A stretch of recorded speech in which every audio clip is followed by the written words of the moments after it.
Hi guys, welcome back, or welcome if it's your first time. My name's Paige, and today I wanted to go over my packing regrets for my recent trip to Iceland. So let's get to it. Alright, so first of all, my husband and I recently went on a trip with EF Ultimate Break, a group travel company for anyone ages 18 to 35, and we went to Iceland. We did their Iceland summer escape trip. We had a great time. We actually went with a bunch of our friends that we've made traveling, and it was just amazing. If you or someone you know is interested in taking their first trip with EF, click the link in the description below and that'll activate discount code UAPAGE100 at checkout for $100 off of your first trip.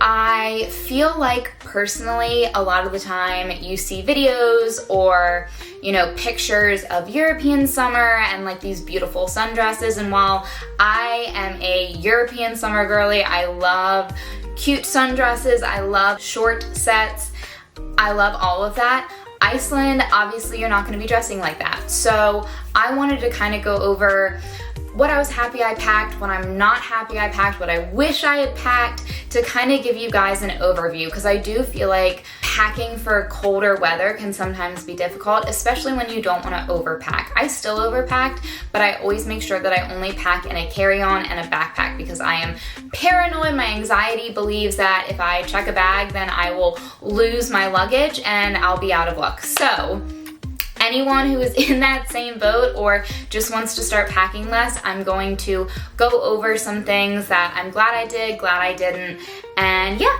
Alright, so first things first, absolutely pack layers.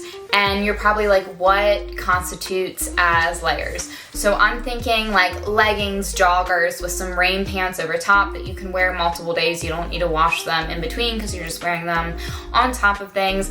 Wear boots. I only packed 2 pairs of shoes. I packed my Blundstones and I packed my hiking boots that were waterproof. So I really don't feel like you needed to pack any other shoes than that. In addition to layers, I would absolutely bring thin material that keeps you warm. So things like this, like a little thermal thing. You can get like a 4-pack on Amazon for like 30 bucks.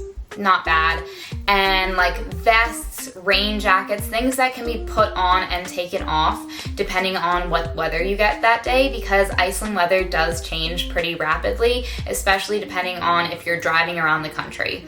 So I am really glad that I packed layers. I think that I did pack 3 coats, a rain jacket, a puffer jacket, and like a nice pea coat. While the pea coat looked really nice in a couple photos, I only wore it that one morning for photos. So in the future, I think I would only pack a rain jacket and a puffer. And that's just purely because I'm really trying to get better at not overpacking. And then bring vests. So I brought 2 vests. You could really honestly just bring one, and you can layer that underneath your other jackets in case you need it. Another thing that I brought that I really didn't feel like that I needed was gloves and a scarf. While it did get cold, I don't feel like it was cold enough that I ever was like, I wish I had brought my scarf that day, or I wish I had gloves on. I do think sometimes hats are nice, especially like to cover your ears, so that's worth it, but I personally don't feel like when you're going to Iceland in the summer that I needed a scarf or gloves. That might be personal preference, but when we were traveling around and going to all these places, I also didn't see anyone in gloves or scarves. I did see hats, but that might just be personal preference. It was like low to mid 50s most of the time, so I personally don't think that I needed scarves or gloves to feel warm in that temperature. Something that I wish I had packed, but I also could have bought there and I was just too stubborn because I was like trying to budget. Lotion. So all of the water in Iceland, like the cold water, is super pure. You can drink it from anywhere, like no problem. But the hot water does have that sulfur smell, and it did dry out my skin.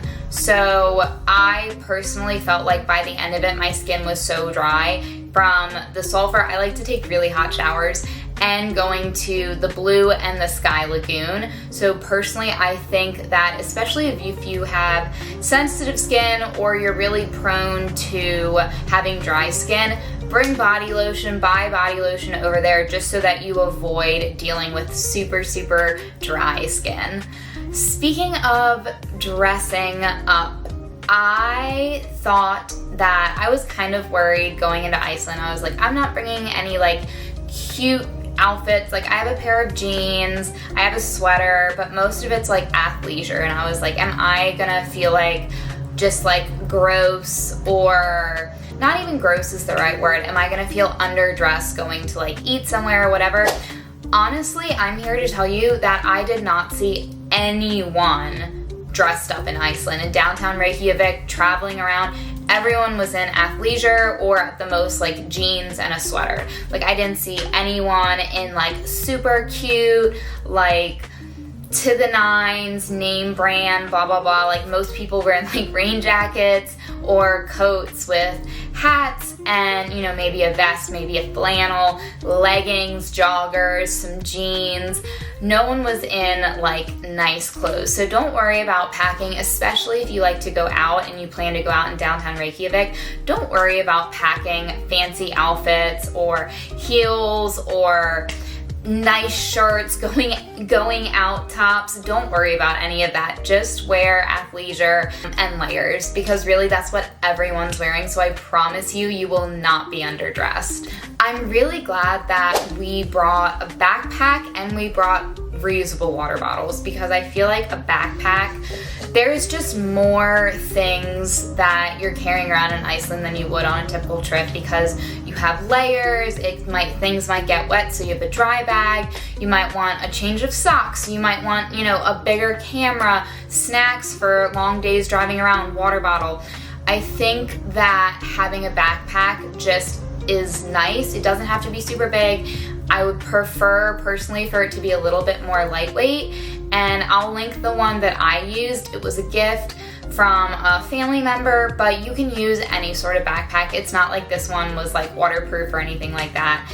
And just use that. It's easier, so you're not worried about like having your hands full or anything. I usually wore a backpack and then I wore a camera around my neck, so it just made it a little bit easier. I don't like to have my hands really full, because like you never know what's gonna happen. And then a water bottle, because like I said before, the water in Iceland is so pure. You can drink it from literally anywhere. You can drink from the tap.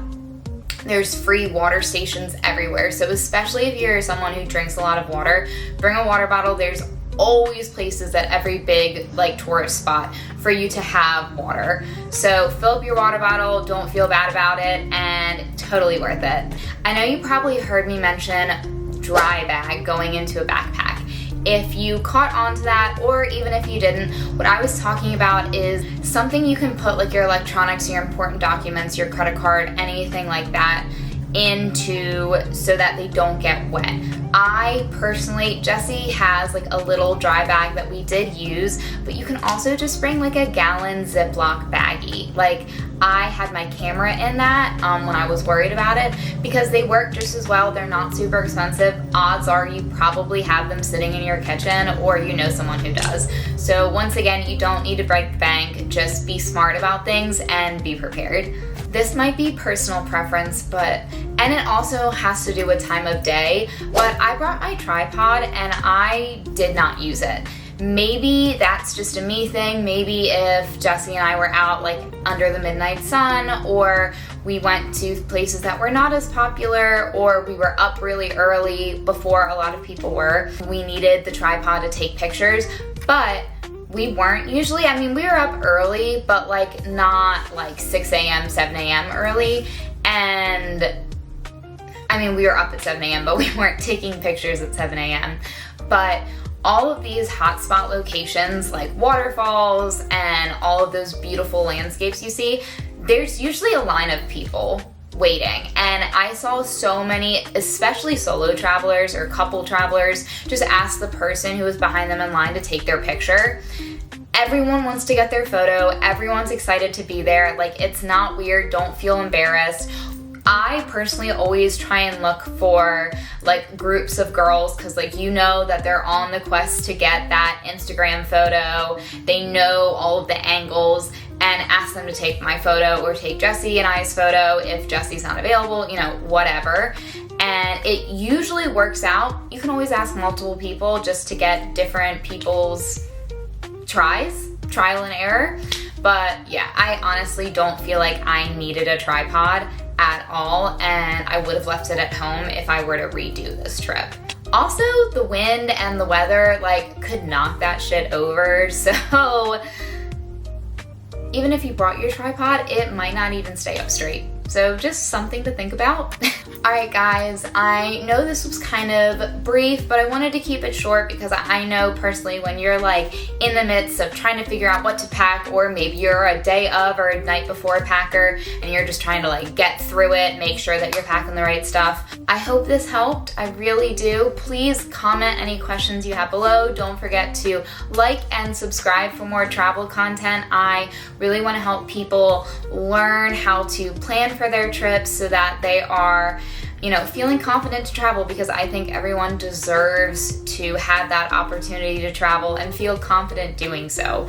So please reach out. Don't forget to subscribe, and happy traveling, guys. Bye.